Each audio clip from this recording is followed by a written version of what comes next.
Well, between them, they shouldn't have missed anything. This is all you want? Those books? Lots of nice names and addresses. I'm afraid so. They've been under suspicion for some time. Classified information was going out and useless information was coming in. Many who remember Where Eagles Dare think they know the action film and its story, but few realize how strange the making of it really was. Decades later, stories from the set reveal blizzards, disappearing stars, stunt men losing teeth, an actress who survived a real concentration camp, and a castle that was actually a police academy. What happened behind the camera was just as wild as anything shown on screen. So, how was it all made? What was really happening there? In this video, we'll uncover 20 shocking secrets that the cast never wanted you to know. Number 20. Richard Burton's career. The film Where Eagles Dare helped save Richard Burton's career in a major way. By 1968, his career had fallen sharply from the peak he reached in the early 1960s. Reviewers often wrote about how his fame and acting success were fading. Big film studios were no longer giving him the main roles he once received. He took the film as a favor for his son, who wanted an adventure story on screen. It became the biggest box office hit of his later career and brought him strong financial returns. His contract also included royalties from television reruns and video sales that paid him for many years. Burton later described the film as a humdinger. A Time magazine article said he had been reduced to small and simple roles before this film changed things. However, after this movie, he never again reached the same level of commercial success, but it proved he still had a strong appeal. But despite the decline, this film showed he could still lead a major production and attract large audiences around the world. It also changed how people viewed his career, proving that even after criticism and fewer leading offers, he was still capable of delivering a successful and profitable film that stayed popular for many years through cinema, television, and home video releases, keeping his reputation alive in the film industry for years after release. And just when you think his career story couldn't get any more amazing, his son's idea proves even more surprising. Number 19. Richard Burton's son idea. The whole idea for the film came from Richard Burton's son. The story of Where Eagles Dare did not begin with a studio, a producer, or a writer. It started with a young boy who simply wanted to see his father act in an exciting adventure film. Richard Burton's son was tired of watching him only in serious and respected drama roles. He wanted something more thrilling and full of action. He asked his father to take part in a film that would be more fun and adventurous. Burton listened to his son's wish and spoke to film producer Elliot Kastner. Kastner then reached out to writer Alistair MacLean, who was already very famous for his action and war stories. At that time, all of MacLean's novels had already been sold to films or were already made into movies, so there was nothing new available. Because of this, Kastner convinced MacLean to create a completely new story from the beginning. MacLean agreed and worked quickly. In just 6 weeks, he finished writing a full script. What began as a simple request from a child led to something much bigger. That small wish helped set in motion the creation of one of the most famous and exciting action films of the 1960s, Where Eagles Dare. Number 18. Eastwood's contract negotiation. Clint Eastwood insisted on equal billing and was paid $800,000. He was not the first choice for the role, and he understood how valuable he was to the production. When the role of Schaffer was offered to him, he did not want to be billed below Richard Burton, who was one of the most famous actors in the world. Negotiations ended with Eastwood receiving $800,000, while Burton was paid $1,200,000. He also received an unusual extra benefit in his contract. MGM agreed to give him a brand new Norton P11 motorcycle as part of the deal. He accepted the agreement, took the motorcycle, and immediately broke the insurance rule. He rode it to Brands Hatch Racetrack to test it, with co-star Ingrid Pitt, even though producers had forbidden it. This decision showed his rebellious approach and strong confidence in his star power during the filming period. It also highlighted how top actors could negotiate major salaries and extra benefits when studios wanted them for big productions. At the time, Eastwood was building his reputation and used this deal to secure both financial reward and creative leverage, while also ensuring he would not be overshadowed by Burton in the film's presentation and marketing strategy.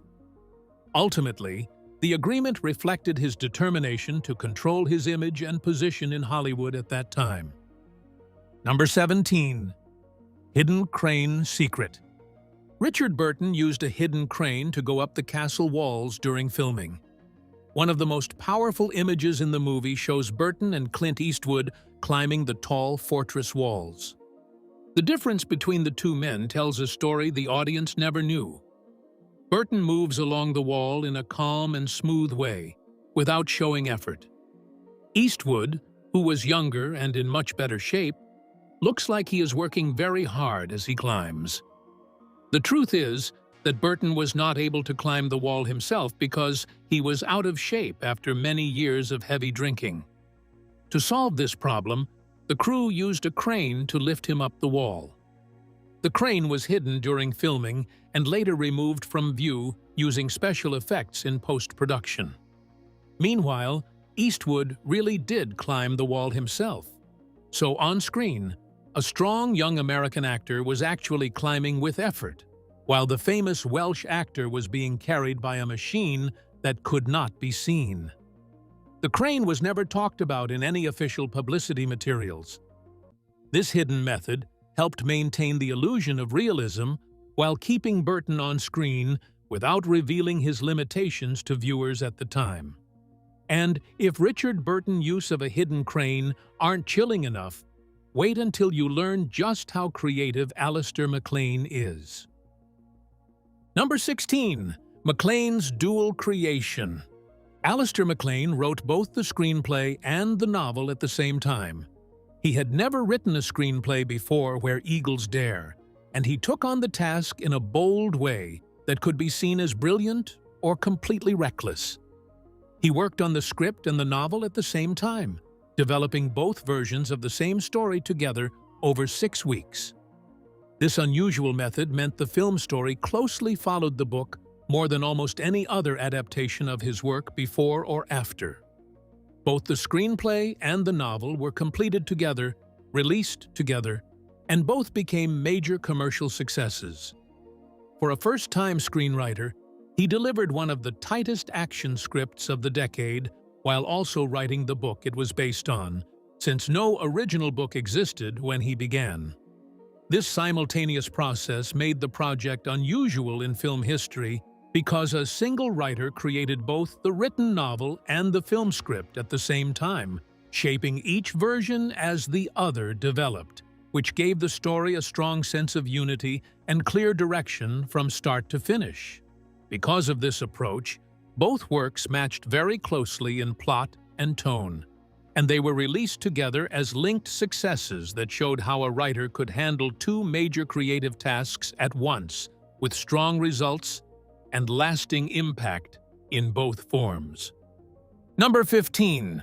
Eastwood's script revisions.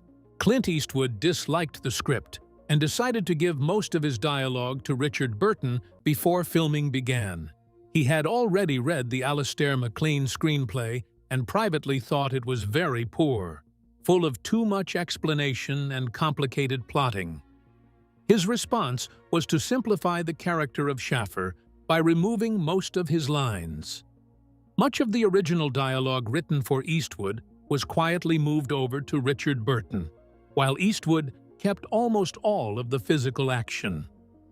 Director Brian Hutton quickly understood this approach and used it to highlight the strengths of both actors. Burton was given the long speeches because of his theatrical skill, while Eastwood used his quiet intensity to carry the action scenes and handle all the guns in the castle.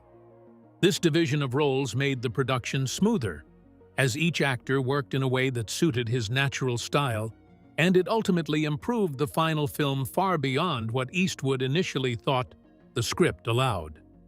Eastwood's stripped-down performance relied on silence and movement, while Burton carried the verbal weight, and director Brian Hutton balanced both approaches carefully to match the demands of the story and the mountain fortress setting, turning what Eastwood considered a bad script into a much stronger and more focused action film with clear character roles and effective pacing throughout the production, and final cut improved greatly overall.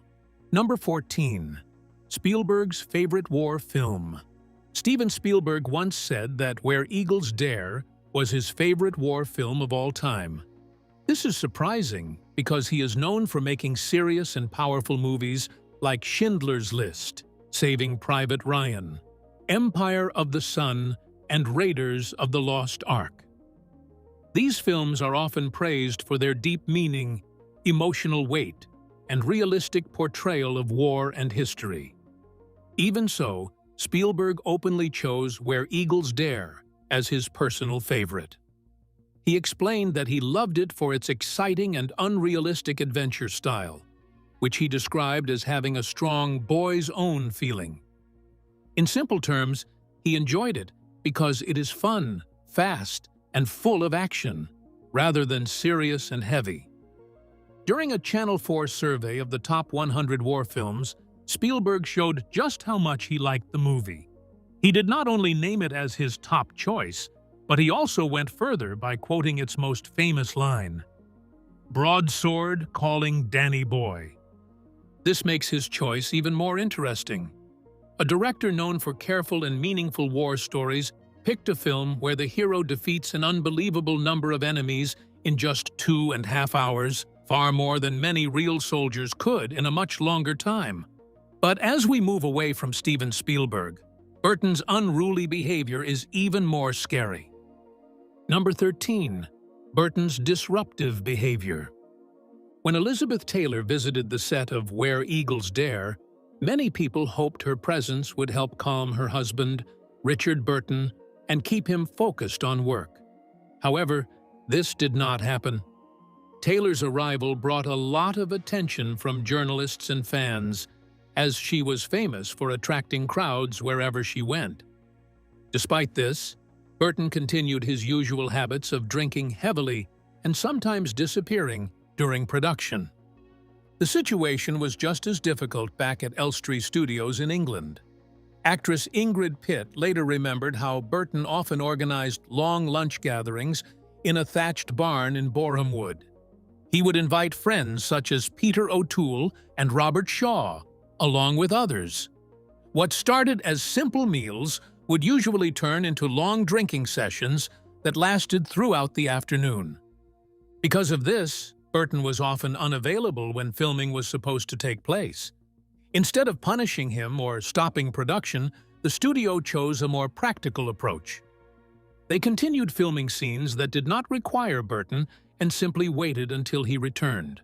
This allowed the production to move forward even though his behavior caused regular delays and challenges for the crew. Number 12. Swiss planes. The exciting aerial dogfight in Where Eagles Dare looks very real, but it was created using a clever trick.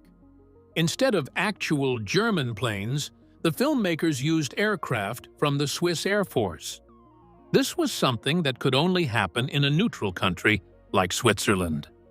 The transport plane seen flying the commandos into Austria and later helping them escape was not a German aircraft at all.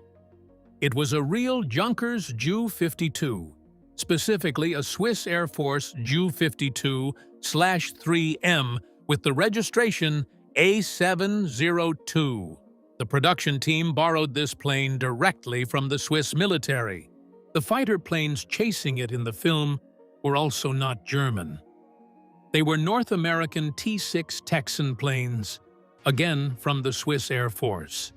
painted and marked to look like German fighters. In an unusual move, Switzerland allowed its active military aircraft to be used in a film about a World War II Allied mission, even letting them appear in German colors. Sadly, the very same Ju-52 used in the movie later crashed in Switzerland on August 4, 2018. The accident was tragic, and all 20 people on board lost their lives. Number 11. Role recasting for Schaffer. Before Clint Eastwood was chosen to play Schaffer, the role had already been offered to Lee Marvin. At that time, Marvin was enjoying great success in his career. He had recently starred in several popular films, including The Dirty Dozen, which came out the year before. Because of this success, he was a strong choice for the role. However, Marvin decided not to accept the offer. He reportedly told the producers that they were about 4 years too late in approaching him for the part, suggesting that his interest or timing no longer matched the project. Meanwhile, Richard Burton had his own idea about who should play the American character. He preferred Richard Egan, believing that Egan's background and presence made him a more natural fit for a military role. Despite Burton's opinion, Egan was not chosen either. In the end, the role went to Eastwood. His performance brought something unique to the character. He used very few words, moved with careful precision, and showed a calm but deadly efficiency. This quiet and controlled style became a key part of the character, and it was something neither Marvin nor Egan would likely have delivered in the same way. Number 10. Harsh filming conditions. The film was made in extremely harsh weather, with a crew of over 300 people working together. When the production team arrived in Salzburg on January 2, 1968, they were met with very difficult conditions. The Austrian Alps at that time of year were covered in heavy snow, with blizzards, freezing temperatures below zero, and strong, unpredictable winds. Many of the roads were blocked by ice and deep snow, making travel very hard, and there was always a serious risk of avalanches on the mountain paths leading up to the castle filming location. Each day, the crew only had about 6 hours of daylight to work with. This meant that everything had to be done quickly and carefully. All equipment had to be carried into place, set up, used for filming, and then taken down again within that short time. Camera positions, stunts, and scenes had to be planned with great precision because there was no extra time to waste. Filming lasted from January to July 1968, taking a total of 6 months to complete. This was a long time, especially since the story in the film appears to happen over just one night. However, the extreme winter conditions in Austria made it necessary to stretch the production over many months to get everything done safely and properly. Number 9. Burton's drinking habit. Richard Burton was reportedly drinking up to 2.5 to 3 bottles of vodka a day during the filming. When he arrived in Austria in January 1968, he was already going through one of the worst periods of his alcohol addiction. According to Ingrid Pitt, who played Heidi, Burton drank heavily throughout the entire production. She said he was deeply unhappy, struggling with the breakdown of his marriage to Elizabeth Taylor, and increasingly worried that his career was beginning to fade. People working on the film said his drinking was extreme, with reports claiming he could finish as many as 4 bottles of vodka in a single day. At one point, he even vanished for several days, causing concern among the crew.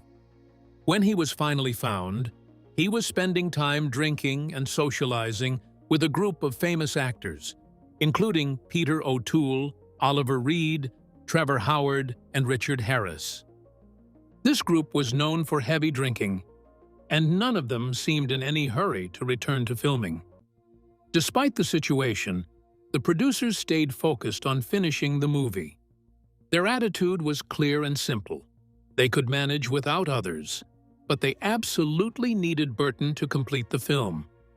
Though Burton's drinking habit was worrisome, but the filming condition in the snowstorm was even more disturbing. Number 8. Film production in snowstorms. The film was made during severe snowstorms with a large crew of about 300 people. When the production team arrived in Salzburg on January 2, 1968, they faced extremely harsh conditions. The Austrian Alps at that time of year were covered in heavy snow, with freezing temperatures below zero, strong and unpredictable winds, and roads blocked by thick ice and snow. There was also a constant danger of avalanches on the mountain paths leading up to the castle where much of the filming took place. Each day, the crew had only about 6 hours of daylight to work with.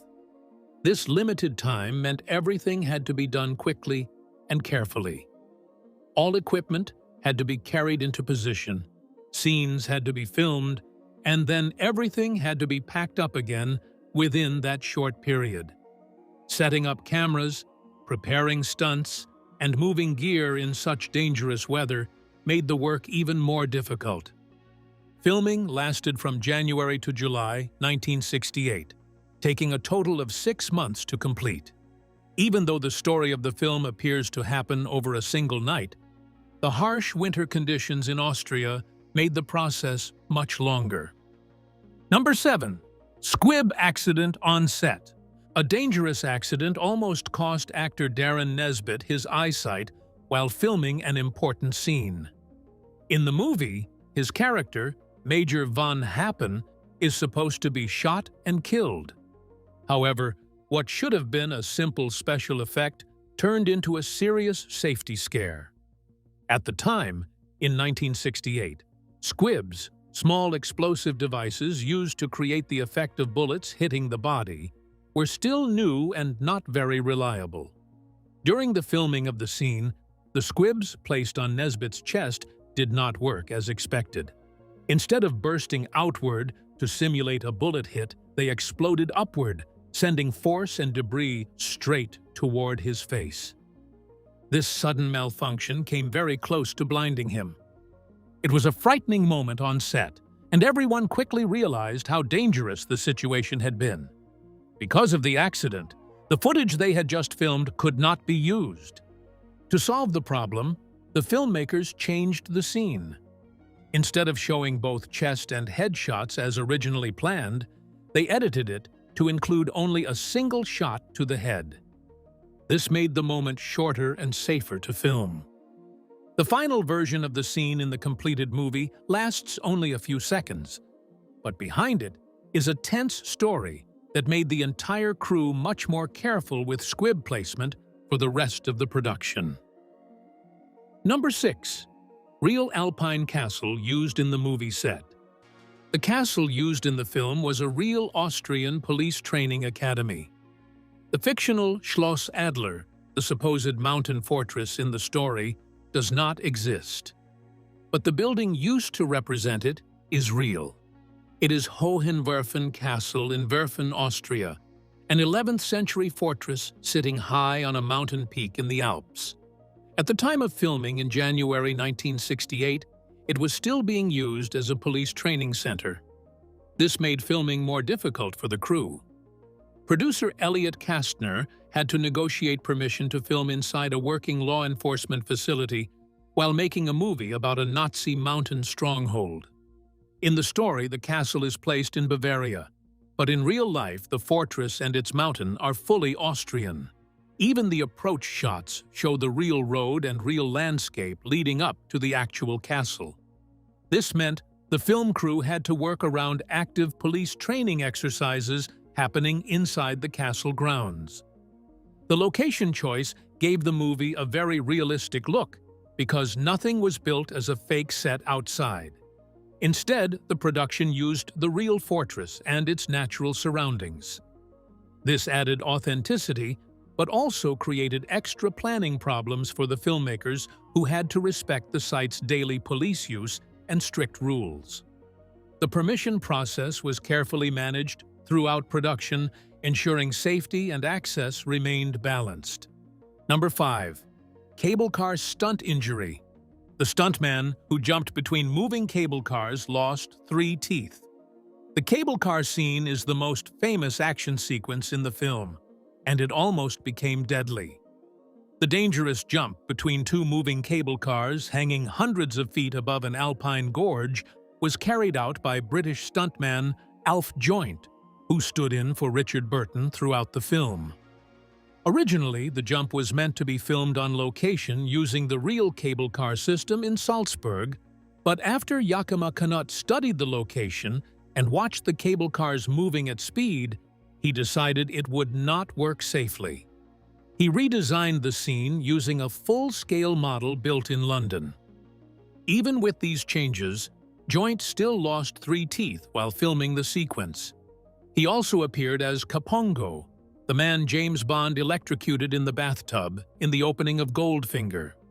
Overall, the sequence shows how risky action filmmaking was at the time, with limited technology and safety equipment compared to today. And it highlights the bravery of stunt performers who often risked serious injury to achieve realistic scenes for the audience. It also shows how careful planning, redesigning, and model work in studios like London were essential when real locations were too dangerous, and how experts like Yakima Canutt helped reduce risk while still keeping the action exciting and believable for viewers watching the film. As scary as the stunt injury is, our next stunt is more shocking. Let's take a look. Number 4. Yakima Canutt stunt. Yakima Canutt was brought out of retirement to handle the action scenes. The person who created and managed almost all the action in Where Eagles Dare was not a young expert hired just for this one film. Instead, he was a famous Hollywood figure who had already retired from the industry. Yakima Canutt was a legendary stunt performer and second-unit director whose work dated back to the silent movie era.